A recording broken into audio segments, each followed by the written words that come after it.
Hi, I'm Eric Lee, and in this episode of my Business Tips for Designer series, I'd like to give you the 3 important first steps to starting your own design business.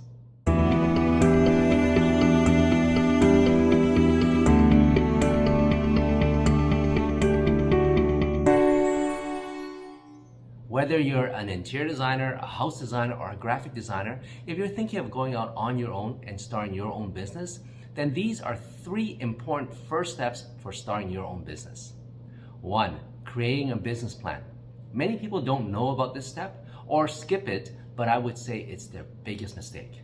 As creatives, we are excited about our ideas and want to get started right away. We have no time to slow down and think about our business holistically, right? Well, I can tell you, if you did this first step, then it increases the chance of success for your new business exponentially. Doing a business plan is like designing the home and drafting the blueprints before getting to construction. So I hope when I put it in these terms, you can see the absurdity of starting your business without thinking about the business plan.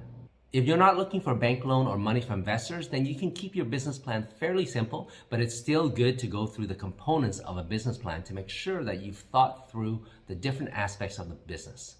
At the very least, it should include the following: a 1-sentence elevator pitch of your design firm and what makes you unique, a list of your target audiences, a SWOT analysis, which is strengths, weakness, opportunities, and threats to your business, a marketing plan, which is ideas of how you'll promote your business, a financial plan, list of business costs, how you make money to pay for the business in the beginning, and how your business will make money. And also financial projections for each quarter. Example, January to March and April to June. For a more detailed explanation of how to prepare a business plan, I have a video that you can watch, and I'll put the description in the link below. Step number 2, register for your business and company name. Once you've prepared your business plan, you would have given some thought to your elevator pitch, what makes you unique, your target market, and your marketing strategy. This information could affect what you want to call your business. Now you want to decide what type of legal business structure you want, and then register that business name so that no one can make use of the same name. If you don't know the different legal structures available, then you want to watch this video where I give you a detailed breakdown including the pros and cons of each type. Once you register your company, you will get your business registration number, and depending on which legal structure you choose, you will also get your taxation numbers, which would be important to know when you start billing clients. And then lastly, you want to come up with your name and hold your website URL and social handles so that no one else can take it.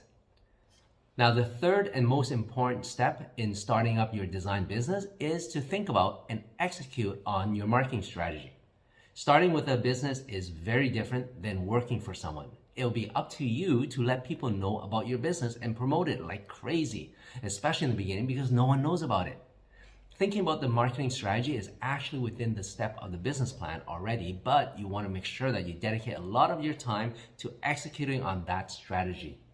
So once you figure out your target market and your unique selling proposition in your business plan, then you know how and to who you should be promoting your business.